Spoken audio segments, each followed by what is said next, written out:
Man, it's time for Spear Week, bro. We got UFC 306 headlined by O'Malley and Dvalishvili. UFC Noche, Noche UFC, man. This card's been talked about for a long time now, and it is upon us. And we're going to tell you how to make some money while you watch. Yes, sir. Yes, sir. Coming off a hot week. Last week I had if I can do math in my head real fast. Uh, I can't. Oh, 194% return on my money, something like that. Yeah, 188%. 188%. yeah. I think I was just 50%. I think it came up like 4 units, but I arrived there in a fun way, if that makes sense. So I'll take it. I'll True. take it. But yeah, man. So we're both hot this week. A lot, and it's only 10 fights, so we really and really, I only have a couple of no bets this week. I feel like almost every fight I have like a take worth giving. So For sure, I agree with you. There's only probably two. There's only I probably have a take on all of them, and I think the no bets aren't from disinterest. I think they might be from me not really knowing who's gonna win. I think there's one or two of those fights. for sure, man. We'll dive into this main event. Obviously, Sean O'Malley taking on Merab Dvalishvili. And this is one that I've kind of come full circle on. Like there was a time maybe about 6 months ago where I thought that Merab was the guy to beat Sugar. I thought that if you could build a video game character to take on Sugar's style, it would be Merab. And the more I think about it, I couldn't disagree with my old self more. I think who have we seen hold down Sugar and get Sugar down? You could argue Marab's a better teammate. Aljo couldn't do it. I think there's a lot of indicators pointing to Sugar Sean here. My official pick, Sean, 2 stars. And last time I checked, he was only minus 140. So love the value there. Yeah, I do as well. I'm definitely considering putting O'Malley on the parlay this week. To be honest with you, I think Oh, I think the value is there. I also have him as 2 stars, but I'd be lying if I wasn't, or I'd be lying if I said I wasn't tempted to add a third there. I think your breakdown was really good. I think the key points that O'Malley dominates in any given fight in the weight class throughout his career have been footwork, distance control, and power. He almost always wins those. I guess really distance control is a mixture of his footwork and his length or reach. However you want to look at it, distance control and power, his top two assets. For Merab, it's going to be probably chin and cardio, in my opinion. Maybe wrestling, you could just say outright wrestling, but I think a lot of that is cardio and pace. Merab definitely has staff. I mean, that's, I think, widely known now. I think that hurts his cardio. As far as chin, I haven't seen anyone be able to withstand O'Malley's power throughout 5 rounds, especially. I think it just in a matchup vacuum, I really like O'Malley here. And then I liked him at a even matchup. If Merab has a bad cut over his eye and staff, I really like O'Malley here. yeah, for sure. Definitely going to impact that camp. Yeah, 4 inch reach advantage for O'Malley. And then there's the weird kind of juxtaposition where we've never seen Merab get KO'd, but we've seen him get lit up and wobbled in every single fight he's ever been Cejudo, in. Marlon Yeah, Moraes, I don't know how the ref didn't stop that fight. Like, there arguably should have been stopped. I think if you're Moraes, you are arguing for that stoppage afterward. yeah, and I don't think that you can really if Henry Cejudo and borderline washed Marlon Moraes. That was like Marlon Moraes' last ride. That was his last Right. fight that he looked good in. And I think And I think O'Malley has the same level of power, but actually better footwork and patience than Moraes too, and probably better and takedown defense. and way bigger reach, which would allow you to think that he could land it easier. I couldn't agree more. Could not agree more. Yeah, yeah. And Marab is not a southpaw, which favors into O'Malley having an orthodox versus orthodox matchup here. When man, Marab really is just a spammer. I feel like he doesn't really set shit up. He doesn't even really finish shit well. It's like you don't get 16 takedowns in a fight if you're that good at takedowns, or you don't Or have keeping 16 them takedown down. attempts. That's what I meant. You don't get 16 takedown attempts in a fight, or however many it was, if you're that good at finishing takedowns, right? I mean, you're the wrestler here, but that sounds like it kind of For makes sense, me, right? for me, O'Malley fights most alike. If I had to pick a fighter, Israel Adesanya, right? Like, just Mhm. is able to use his length to defend takedowns, control the distance, and has great power when he lands on counter shots, especially. Um, Yeah, man. all that being said, It's yeah, like, I think it's and with Marab having the staff and the big cut over his eye, like it's kind of the machinations are there for O'Malley to really get a finish here. see, and I was thinking about that. I think if the O'Malley number was bigger, I'd go prop fishing. But at Same. minus 140, I don't Minus think the 130. incentive is. Oh, it's gotten even better. At minus 130, I just don't see the incentive to like get greedy and hunt value there. At minus 130, that's, I mean, whether it's a straight bet or a parlay juicer, I think I'm cool with that. So, yeah, I don't think you're going to get any O'Malley props from me this week. But, yeah, I mean, we can keep it pushing here. Co-main event, another title fight. You got Valentina Shevchenko, Alexa Grasso, their third matchup. We both scored the last one for Shevchenko and ended up being a draw because of a bullshit 10-8. That 10-8 was wild. So Grasso retains the belt. What are the odds on this one? So right now we are looking at Alexa Grasso being, I guess we'll go ESPN since that's what we've been going with. Alexa Grasso minus 140, Valentina plus 120. Shevchenko possible dog of the week? I mean, I don't want to lock that in. I got a couple of nominees, but because there's no dogs that I straight up love, but I basically this is one of my only no bets. I have Shevchenko 1 star, so for me it was a no bet as well, if that makes sense. Like I don't bet 1 stars, so. But at plus 120, if I'm hunting for a dog in the dog of the week segment, I mean, we may come full circle. I feel you because it's kind of a coin flip, not really a bullish take. But if you're going to give me plus 120, really the only reason why I'm not Shevchenko 1 star or maybe even Shevchenko 2 star is her age, 36 years old. Seems to affect the women less than the men, but it's not nothing. You know what I mean? Like how many? Like if I was going to tell you over under 3 more fights in Shevchenko's career, you're taking the under, right? Like, and if I told you that they were 1-1 in their matchups and this was their rubber match, you might be more inclined then to take the younger girl still in that case, if that made sense. You know what I mean? Because maybe that was Valentina's best shot was the last fight. Yeah, maybe that was the last stand. So, don't love it, but I don't love my other dog nominees either. So when it comes to dog of the week, it's going to be an interesting little conversation we have. But I mean, I'm going to nominate her. It's a no bet as far as money line. I'm trying to think of who I'm going to take on verdict. Take Shevchenko on verdict. What do you think the likely outcome here is? Decision? Yeah. I mean, if I had to pick one gun to my head, I'd say decision. So right now, over under is going to be set at 4.5. Under looking like plus 160. Over 4.5 looking like minus 205. That's about how I feel. I think it's too. likely to go to a decision. I think so too. I mean, if you're really trying to juice a dog, I guess you'd take Shevchenko decision at plus 180. But I think plus 120 is just fine. Agreed. I just don't see her finishing Grasso, I guess, because she hasn't yet. So 10 rounds, right? Or 9 rounds or whatever. Whatever it was, 8.5. Yeah, 8.5 rounds. Yeah, exactly. Yeah, no, I feel it, man. So, I think we're both like a slight Shevchenko tilt or shade, but really no bullish take on this fight. 100%. Kind of ready for this chapter to be over because there's so many flyweight contenders. It's starting to feel like it's feeling like Moreno Figueiredo, if that makes sense. Same weight, just different gender. For sure, because you got Fiora waiting in the wings. Hell, we got Natalia Silva waiting in the wings now after that Andrade win. I mean, Blanchfield's still out there lurking around. I mean, Rose Namajunas. It's like there's so many fresh.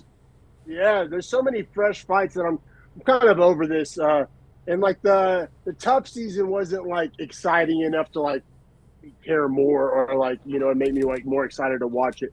But I'm glad that we're finally gonna hopefully put a bow on this. But man, we'll keep it pushing to a fight that I'm stoked for, but also nervous about, man. Like, I just don't have confidence that Ortega's going to make weight or show up. Yeah, I'm gonna grab behind you. If you want to give the backstory as to why this is taking place now rather than UFC, whatever it was, back in the summer, 304. Fair to explain, I think. fight has already been booked once, and Ortega couldn't slash refused to make the weight. That's whenever the famous Dan Ige 4-hour notice situation happened, which was awesome. Don't get me wrong, but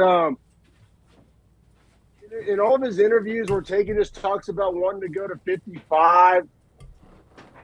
I just like this is going to be weird here because I'm a huge Lopes guy, but it's almost like I'm fading Ortega's like want to slash his weight cut slash like his how invested he is. He seems kind of checked out, if you ask me. I couldn't agree with you more. I have Lopes as 3 stars here. This is me standing true to... Wow, we're lockstep all 3 of these so far. That's scary. That's me being true to our original take once Ortega pulled out, though, and asked for the weight to be moved up and pulled out night of the fight. And then once I saw Lopes re-agreed to fight another 10 pounds up and same night in 4 hours notice against Ige, right there, everything was said that needed to be said. One guy is an absolute dog. One guy is really, really near the end of his rope, in my opinion. Give me Diego Lopes here. Minus 180 is a steal. He's on my parlay. I can't believe it's minus 180. I'm really hyped on that number, and I let the cat out of the bag on our prop segment. Lopes by KO at plus 220 is getting a unit. I don't give a fuck. Come hell or high water, I'm getting a unit on Lopes by KO at plus 320. I mean, that's the path to victory. I mean, I don't think this is going the distance, and Ortega's going to be hard to sub. I think Lopes by KO. I mean, lock is a bold term, but I'm getting ready to puff my chest out. I'm feeling bullish on the Lopes by KO. I'm going to kind of stand on business on that one. You know, I don't hate it. The only thing I'd say is that Lopes by decision plus 225 isn't terrible when you look at how hard it is to finish Brian Ortega. I know Yair did it. I got a counter to that. I mean, he's had 3 losses, and 2 of them are by KO. It's like basically like Ortega's path to okay, but one's a doctor stoppage for a cut in 4 rounds, 20 minutes with Max Holloway, and then the other one is where his shoulder comes out of place. True. So neither of those are him actually getting finished, and neither are 15 minutes. Push back. I don't view doctor stoppages as really like an asterisk, really. Like that's but damage from strikes causing a fight to stop. But I'm saying if Lopes does it, he'll get the stoppage too. Lopes doesn't have the same volume, and it took Max Holloway 20 minutes to do that. Lopes does have something that Max doesn't have, which is like power, crazy power, starch. Yeah. I don't know. I think the Lopes by decision is probably where I'll go with the units. Just plus 225. I love it. Yeah, we'll differ on that one. But the key takeaway here, throw Lopes on your parlay at minus 180 and you know, real good about it. You know, take ride with Harrison, ride with me on our method of victory. We'll have a little homie sweat on that one. And it'll be good fun. But yeah, I think we both love Lopes here. We're both fading Ortega's kind of like want to / will / commitment to his career, and also like all of that. One fight in 2 years. I don't love that. When Lopes like lives, breathes MMA. Like when he's not training, he's training others. When he's not doing that, he's recovering. When he's not doing that, he's promoting his career. Like he's all in. And Ortega couldn't be the opposite. Ortega's aloof, checked out, almost seems like a part-time fighter at this point. And also, Lopez's whole gym has been in camp for this event with Shevchenko, and there's Irina Aldana also. So it's like, I don't know. I just really, really, really like. I'll let the cat out of the bag too. I also like Aldana a lot for the same reason that I think this camp is locked in right now. It's not quite as much of a Fighting Nerds like ride, but it's like right below it. Like it's probably my second favorite gym right now behind Fighting Nerds. Like no, for sure. I'm with you, brother. We'll keep it pushing, man. This is another one that I'm like, this might be my most bullish pick of the whole night. I'm all over Zellhuber. Ribovics has some potential, and that Terrence McKinney finish was nice. This is a whole nother level. I've been high on Zellhuber for a while. He's one of my favorite not ranked lightweights. Like out of If there was a tournament of not unranked lightweights, like I would probably favor Zellhuber. I have Zellhuber power ranked 17 to that point, right between Joel Alvarez and Mauricio Hoopy. I have him above Jalen Turner. Like, I am in on the Zellhuber hype train. I'm a believer.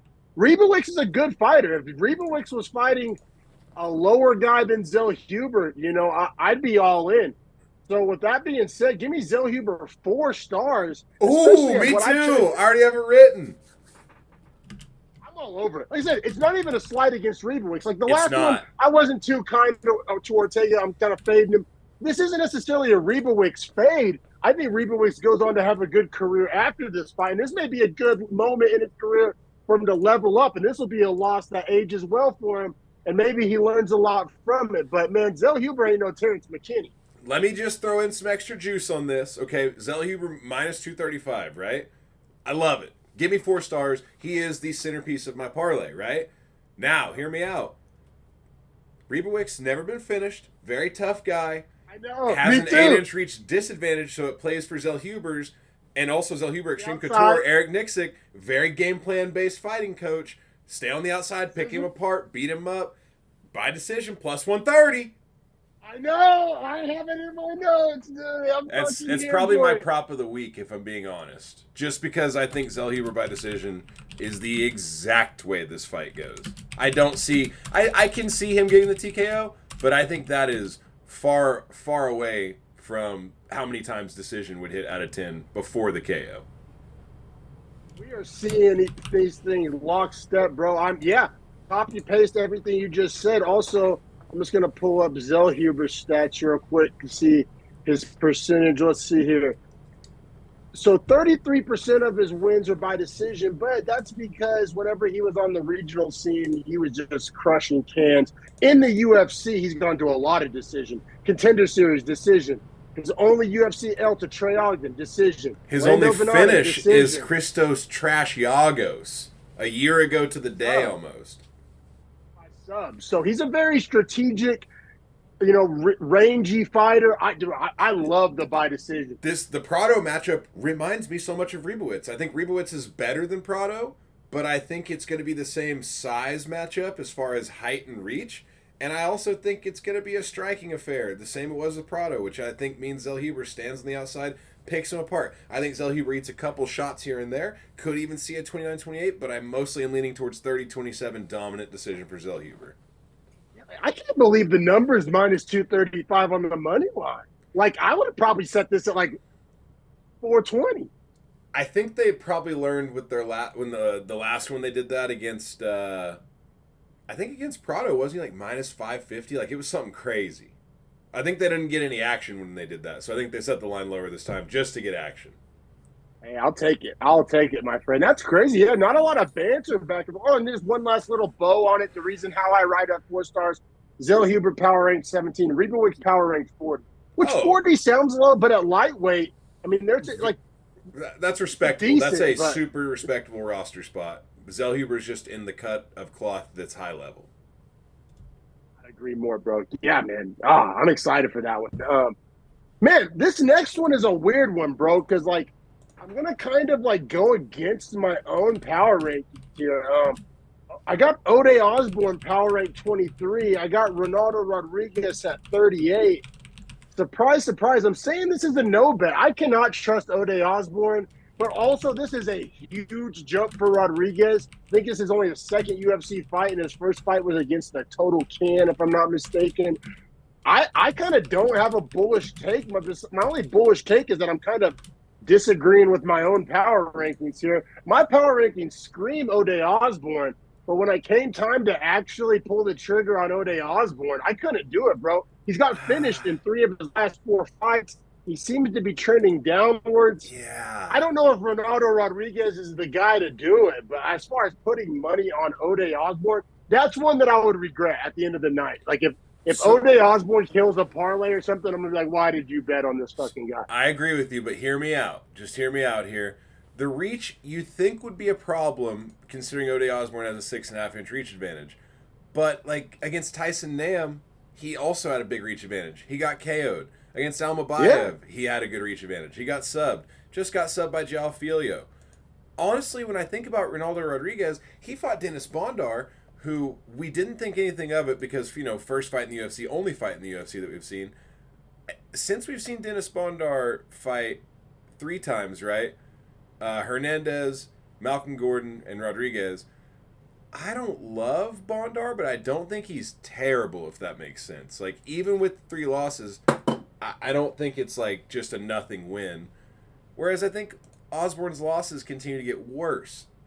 I do like Ronaldo Rodriguez here, minus 140, 1 star, but I refuse to bet it just because it's UFC vet versus a guy in his second fight. So I won't bet it for that. But 25-year-old flyweight versus 32-year-old flyweight, I do like that for the 25-year-old. Yeah, I feel it. I feel it. Like if I was gonna bet on anybody, it probably would be Ronaldo. But just the small sample size, I hate everything about it. Yeah. I honestly hate this matchmaking. I think there was other fun fights they could have made. Like hell, they should have done. They should have done. Not Tyson M. They should have done Josh Van versus Osbourne and Chairez versus Ronaldo. That would have made way more sense to me. But they didn't want the Mexicans to fight each other. I do. Shit, so do probably the Mexicans in attendance. What are we talking about? They don't care. I just hate the matchmaking here. Like, I don't really understand what they're really trying to accomplish. Like, at this point, does getting a win over Ode Osbourne do a ton for Ronaldo's career? I mean, maybe not. And then Ode Osbourne, are they trying to like beat him like a winnable fight? Because they did kind of hype him up, and he's just been getting. So Rodriguez, not for nothing, Rodriguez has a huge TikTok following because he does like a bunch of TikTok videos and shit. So I could see him having this main card opener solely based on the fact that they think he's going to add value to the pay-per-view subscriber numbers. Okay, fair enough. Like I said, this fight's just kind of a nothing burger to me. I don't like it as a bettor. I don't really like it as a fan. I'm just kind of out on this fight. But whatever, it's one fight. Yeah, absolutely. And I just think based on, like, if you were really trying to open up the main card with a heater, like you do Torres, Bahamondes, but they clearly still have that on the prelims, I'm just saying that there has to be a reason. That's the only thing I can think of. I know that you're going to keep Aldana as the prelim main event so that people can see it and be sold to, like, you got to have a good fight to in the prelims. That being said, Manuel Torres and Bahamondes, that fight's going to be a finish. We'll get to it very shortly, but, like... I love that fight. See, I feel the exact... I love that matchmaking. Yeah. No, me too. It's perfect. It's perfect. Yeah.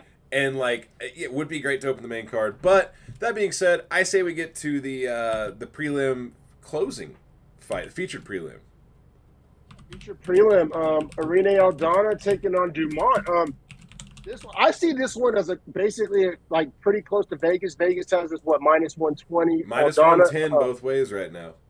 Coin flip, and that's kind of how I see it. I mean, my power rankings align with that perfectly. I have Aldana at 4 and Dumont at 5. But I got kind of a spicy take here. I really don't like the money line bet. I would rather bet Aldana by KO. When I was looking yesterday, that number wasn't out yet. Yeah. I plus I would 750. I would rather take that sprinkle. I just the money line. It's whatever. It's perfect matchmaking, very evenly matched. But just listen to these stats as far as like path to victory here. Aldana. Let's see here. Aldana, 53% of her wins by KO. She has a knockout, even though it was the up kick to a liver, still a knockout over Chairez. Knockout over Yana Santos, which at the time, Yana Santos has looked good since then, so I think that's aging kind of well. Knockout of Caitlin Vieira. That's aging very well. Like, I think if she can knock out those 3 girls, she could knock out Norma Dumont. Norma Dumont actually reminds me of Macy Chiasson a lot. I agree with that, but I just think that Chiasson getting knocked out with the body kick, like, that ain't going to happen. That's lightning in a bottle. But Aldana has knocked out, like, Caitlin Vieira is a high-level bantamweight. Like, she has knocked out other high-level bantamweights. I think Dumont's really solid, like, super hard to finish. Her only KO TK loss is almost 5 years ago to Megan Anderson at 145, and Megan Anderson's huge for even 145, so... Okay, but I thought about that. I factored that in.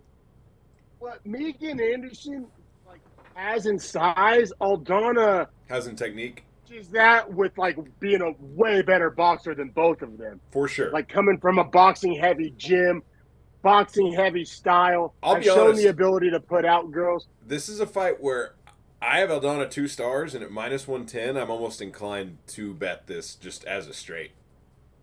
Yeah, I feel it. I think this is coming from the guy who took Andrade by KO. Well, like, let me ask you, 650. what are Norman No Dumont's regrets. what are Norman Dumont's paths to victory here? Because I'm just saying, money line at a coin flip, I don't really see Dumont. I mean, snoozing it on the cage, maybe. I don't know if she can do that for 10 minutes. 1,000%. That's all it is. I don't know That's if she the can do victory, that snoozing to it. a boxer with good footwork. I agree. I think that if Aldana starts like landing clean shots on I think Dumont, Dumont shells up and starts getting eaten alive. it could result in a TKO. Like, And if I'm not Dumont saying survives Aldana. decision, but I'm just saying, like, I see Aldana winning 8 out of 10 fights. See, I see that. I think that's 7 where our out of biggest 10, gap 8 is. out of 10. I I don't may- see it. I'm- I don't see it 5 out of 10. 6. I may split the difference and go 6. But like I said, of those 6, I think like 4 of those would be KOs. I think that. I mean, if I throw one unit on a plus 750 and it doesn't hit, I'm not gonna like cry in my Cheerios. You know what I'm saying? I just think that's a sprinkle that I'm willing to flirt with. I'm willing. amazed to, Aldana opened as such a big dog. She opened it plus 110 for Caesars. She's -110. Yeah, I'll say this: if I don't plus 110, Aldana would have been my dog of the week for sure. Yeah, 1,000%. 100%. Yeah. Like Yeah. I will love to see the updated odds, but I will say one bet jumped it from plus 115 to -105 when the line debuted. So someone dumped a fat bet to start on Aldana and got that number we're talking about. I like Well, Aldana. and like I might bet her as just a straight, not a dog, but just a chest out pick 'em. Dumont's wins, man. They're dog shit. Aspen Ladd, Danielle Wolf. Pale Host is nice, but Chelsea Chandler aging terrible. The split with Chairez was boring as fuck. I remember that fight. It was terrible. Jermaine Durandamy is like 43 or 42 or some shit. I'll take Aldana's wins over Dumont's wins any day of the week. But we can keep it pushing. I think that was a good little breakdown there. Oh yeah. Now, this Torres. Let's go, baby. Because I love this fight. as a fan, better. This is a no bet for me unless you can sway me. I have Bahamondes 31, Torres 35. Like they're in the exact same tier. Love the matchmaking. Wait to watch it as a fan. This is going to be a treat for the people in attendance. I mean, as far as picking a winner, I think I'll pick Bahamondes on verdict. I just don't feel really convicted. I don't know. I'm not feeling very bullish. Floor is yours, my friend. I don't know. Maybe you can sway me. Man, I love Manuel Torres here. I have him technically 2.5, I guess 3 stars, I'll say. Yeah. He is flatlining dudes in the UFC. The sub he got on Chris Duncan was after he body suplexed him like chest to chest and slammed him on his head. And then what was that, an armbar, I believe? He hasn't seen a second round. No, he hasn't seen a 4th minute. 2019. Oh, God. Yeah, no, this fight, for me, is Torres by KO plus 250 and under. Bahamondes gets hit. He eats bombs. He just has a good chin and big range. Well, guess what? Torres is an absolute fucking dog. Yeah, I just say, we haven't seen him get knocked out. And if you're going to bet Bahamondes, just hear me out. Bahamondes by sub. It's the only way Torres has lost both times in his career by sub. Bahamondes not really a sub artist, though.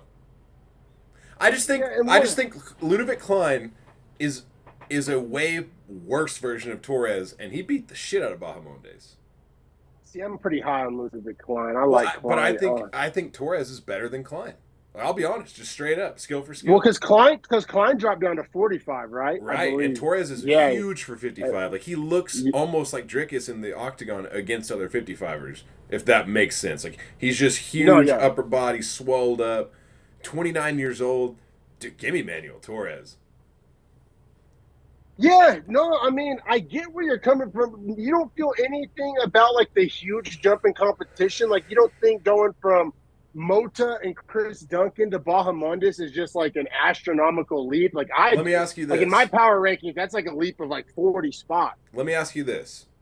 You have Zellhuber at 17, right? Well, Torres finished Yagos in half the time Zellhuber did.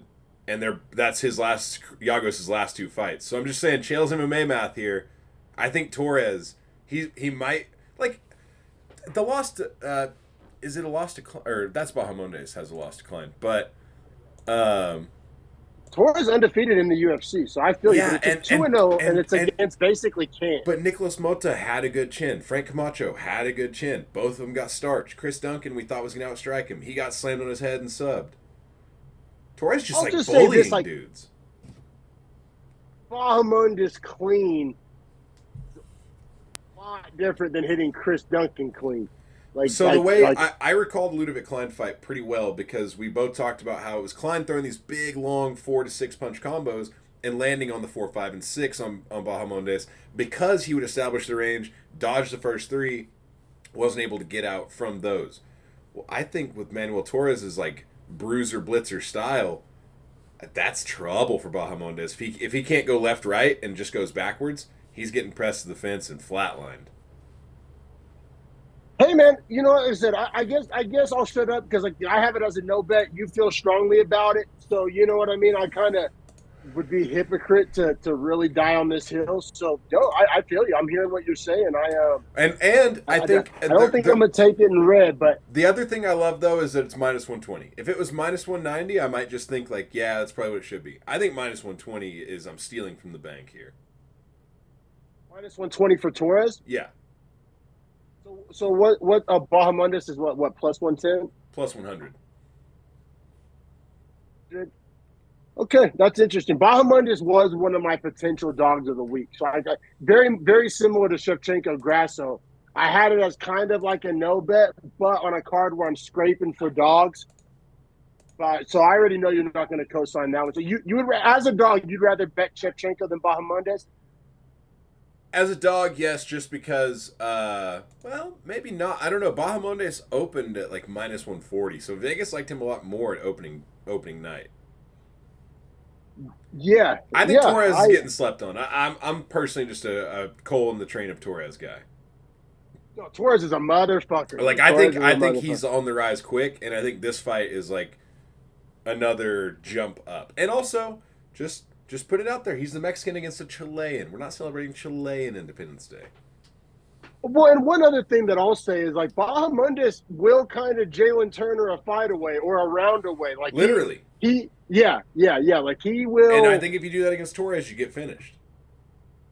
Like I remember when I was making my picks, I was like, oh, Bahamondes like makes me nervous. Like yeah, he makes some I don't decisions. feel confident betting on him, but I do feel confident betting on the guy that hasn't seen the 4th minute of a round.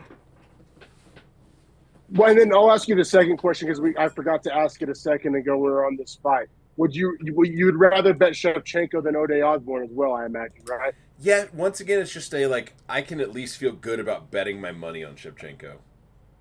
Totally, you're betting on a world-class fighter as opposed to somebody sus as fuck. Yeah. All right, well, I think that locks in my dog of the week. A little spoiler alert, but we'll keep it pushing here to another 4-star bullish take, although this one's less cool because it has a huge money line, so I'm not really saying anything special here. Yasmin Jauregui, 4 stars over Souza. I have Jauregui power rank 19. I have Souza power rank 34, which that's a wider gap in the women's division because they're less deep. Last time I checked, it was minus 475. Jauregui, what's this sitting at? Minus 550 now. Minus 550. So really getting too big to bet at this point, at least for a guy with my bankroll. Is the Jauregui by KO number out? It might be. Bet Rivers had a lot of early odds out. Shout out to them. Looks like they do Jauregui by KO. Going to be somewhere around plus 340. I hate that.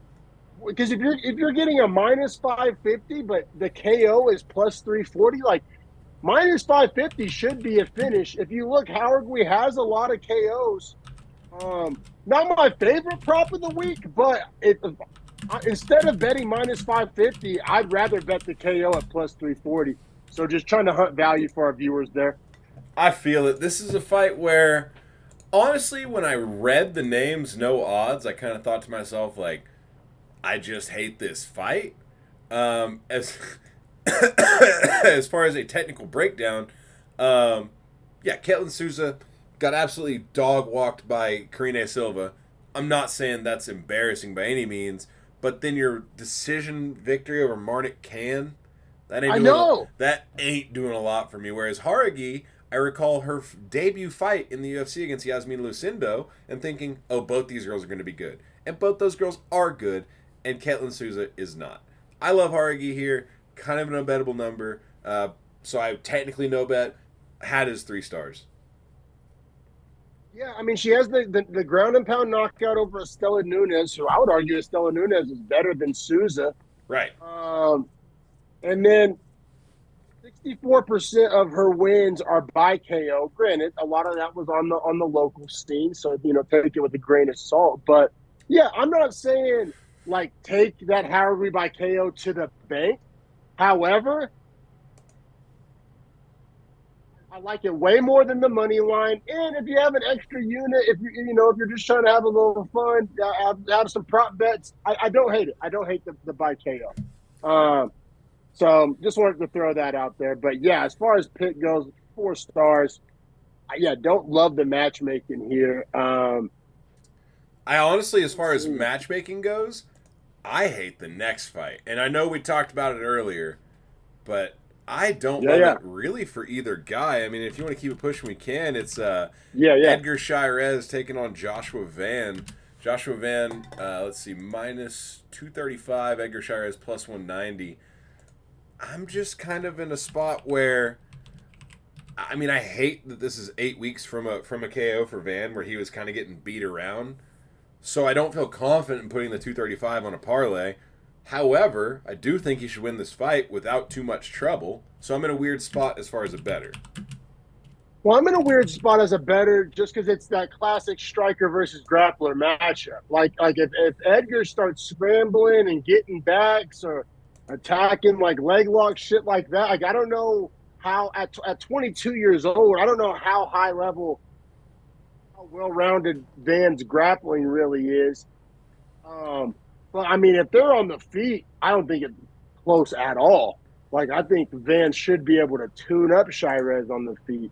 Right. It's almost a question of like, and here's what I think is like the Charles Johnson matchup, not dissimilar from Edgar Chairez in the sense that Chairez is much longer, has a much longer reach, is going to mix in a lot of grappling.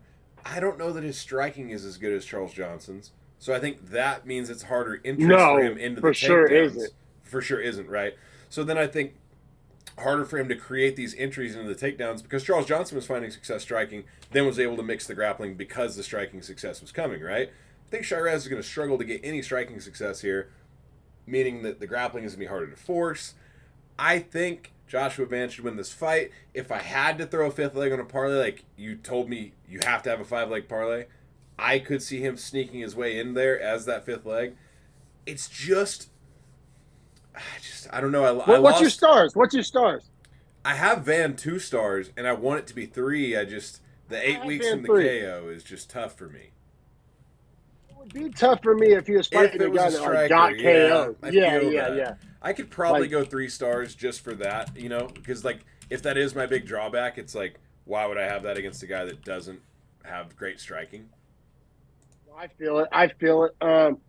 We'll keep it pushing here to the curtain jerkers. Raul Rosas Jr. taking on Aoriqileng. This is another one where I got a bullish take on, but it's also like, duh, Rosas Jr., I have him 4 stars over Aoriqileng. I got him power ranked 50. I got Aoriqileng power ranked 71. See like a 21 spot gap there. I I don't think I would have it at minus 800 even with my 4-star. I mean, I would have it maybe minus 400, which is still a lot, but minus 800 is insane. Or is it still that high? Yeah, minus 850. I think the highest I would go with Raul Rosas here and be yeah, I can still bet it. Probably minus 500 would be the cut, just because I think that's where the value is just lost. Oh, minus 950 now. Sorry. Yeah, that's insane. That's insane. So people are still betting it. God, gross. Thirsty ass motherfucker. Yeah, sometimes I wonder if that is because he is who he is, right? So big social media personality. That all being said, Raul Rosas Jr. by submission minus 160. I mean, I hate minus money on a prop, but I am just gonna say that if you wanted a way to bet minus 950, he's just a takedown lord, and then he drops the ground and pound until he grabs the neck and submits. And he's a kid, so he's not gonna not do that until he can't. And I think he can to Aoriqileng. So I think the sub is I would call it free money, but minus 165 isn't really great for calling anything free money. Well, and I could see a possibility of a decision here. I really could. Raul Rosas isn't the most dangerous guy. I know he gets a reputation as a submission guy, but how many actual submissions in the UFC does he have? I think it's only one, maybe two. I mean, it's nothing to sneeze at, but it's not like he's just out here snatching everyone's neck. Let's see here. Jay Perrin and Tercios. Yeah, the Tercios sub is kind of impressive because Tercios fancies himself a grappler. And then he KO'd Terrence Mitchell before he could grapple him. That was 54 seconds. So, hard to hate on him not getting a sub when it's an under 1 minute knockout, you know? As far as the C-Rod loss, he just couldn't get the takedowns to get the subs there. But, I mean, yeah, this dude's, in my opinion, stylistically. Contender series decision. Let's see, and then does Aoriqileng get subbed? No, he gets knocked out. This is by decision. Aoriqileng doesn't really get subbed. He hasn't been subbed since 2017. Never been subbed in the UFC. Ooh, okay. So are we thinking maybe decisions here? What's Raul Rosas by decision? That's where I would lean personally. Plus 500. I don't hate that sprinkle at all. The sprinkle monster might I'm writing it down. Yeah. Rosas by decision. You said plus 550? Plus 500 even. That seems sprinkleable. But yeah, that wraps up our betting breakdown segment. Now we got to assemble our parlays and get to our best bets. So as far as parlay goes, sure gonna be Zellhuber, for sure. I think Zellhuber and Lopes, right? Are the building blocks. Yeah, absolutely. I could see Van on there, or for me, I mean, I really like Manuel Torres, but I know you're not as sold on it. Yeah. I don't think I can get there, especially just because I would rather have O'Malley personally. And that would be juicy as fuck. Honestly, I kind of want to look that up. What the Zellhuber, Lopes, O'Malley 3-leg, because I think the O'Malley number would juice the 3-leg to the point where you may not need to have a bunch of legs. What is Zellhuber? Minus 235? Yeah, Zellhuber at 235, Lopes at 180, and O'Malley at minus 130. I think that's going to be a pretty nice number. Plus 292. Plus 292? And we hit a 3-legger last week, and it's been a while since we hit anything bigger than a 3-legger, if I'm being honest. So I don't know. I may just not be greedy. I may just ride that as my parlay. Zellhuber, Lopes, O'Malley. If I had to add a 4th leg, it would probably be Van. See, for me, I'm adding Torres, and that's giving me a plus 620. If you want to add Van, it's plus 460. Okay. That's interesting. That's something to think about if I got an extra unit to sprinkle. I will say this, based on current form, a guy with 4 finishes all first round versus a guy that just came off a KO loss, and I'm also getting double the money on the guy that has 4 KOs in a row. I do like Manuel Torres as a 4th leg here a lot. I know you do, buddy. I know you do. All right, well, let me ask you. Our Venn diagram overlaps on the 3-legger, right? Our official Beefy Boys parlay to give to the viewers the 3-legger, Zellhuber, Lopes, O'Malley, plus 292. triple your money. You know what I mean? Also a main card parlay right there. Card parlay, which is rare for us. Usually we're prelims hunters, snipers, but we're going with the big names this week. So dog, I assume, has to be Shevchenko. Shevchenko, right? Process of elimination, right? Like, yeah, I would think so. I was considering Bahamondes and I was considering Osbourne, but both talked about it. Like, we feel better about putting our money on Shevchenko. Yeah, I couldn't agree more. Now that gets us to props, which so many. Some very juicy ones. I think I'm going to remove Jauregui by KO because I think he got replaced by Rosas by decision. I think I like Rosas by decision more than I like Jauregui with KO. Okay, I'm happy to hear that. I'm sure you still like the Lopes by KO. I still love him by decision. That's my number one. That's my number one is Lopes by KO and Zellhuber by decision are getting a unit. Zellhuber by decision is going to be mine as far as like just let's make that our official. Yeah, right. Exactly. Official like lockstep Beefy Boys prop of the week. Zellhuber by decision plus 130. Love that. And Vegas is telling you it's likely to happen. No, I'll say sprinkle of the week. I think I am going to put a unit on Aldana by KO plus 750.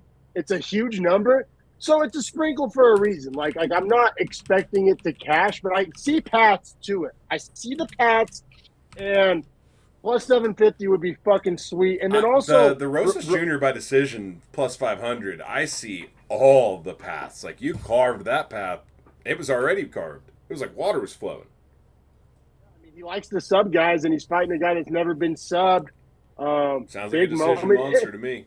And Aoriqileng is a tough son of a bitch. Like that, like he's not the most skilled guy, but he's a tough son of a bitch. He's a tough night out. And a huge moment where I could see Rosas like blowing his wad early, not finishing him, and then just surviving out the remaining like 7 or 8 minutes that still remain and winning the fight just because he's so far ahead by that point.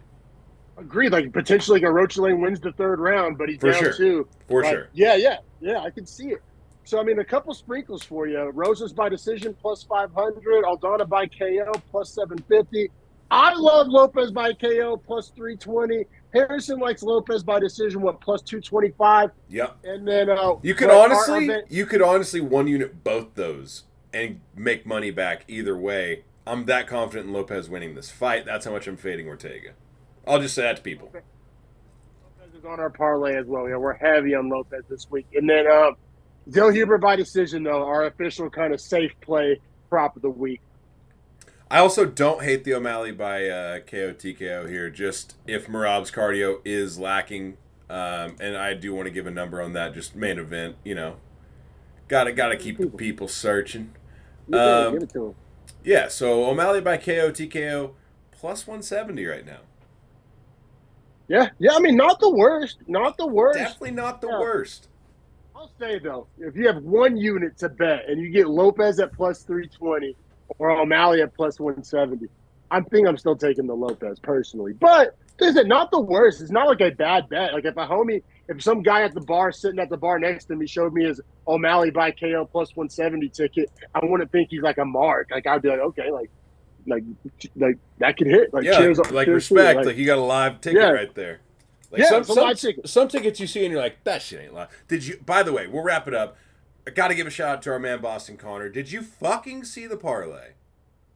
What the fuck? I don't know if I've ever been more jealous. Me too, because I was like, damn. And he was talking about being able to bet it all in one and like try to like double it up. And I was like, the fact that you could even talk about betting $55,000 after turning $350 into $55,000, and then I was like, Pat's paying y'all well. I hit a $50,000 bet. I'm quitting my job. Me too. Like I'm figuring something out. I'm taking a cool vacation, buying a new air conditioning unit for the outside of my house. We're doing big things. No, for sure, dude. For sure, brother. But yeah, man, that wraps up best bets. Cannot wait for this card. Hit like and subscribe. Check us out on X at Beefy Breakdown. Still doing the Jack Della Maddalena rookie card giveaway. Nobody's claimed it. Even though multiple people have subbed and followed, nobody sent me the DM. Yeah, you guys just got to screenshot and send it. You just got to prove you're that newest follower sub. Follow us on X at Beefy Breakdown. Sub to this channel. Send me screenshots of both at that X account. get a free Jack Della Maddalena rookie card. I'll pay for the postage and everything. Yeah, thanks for watching, everybody. Cannot wait for Noche UFC. Let's cash these tickets, folks.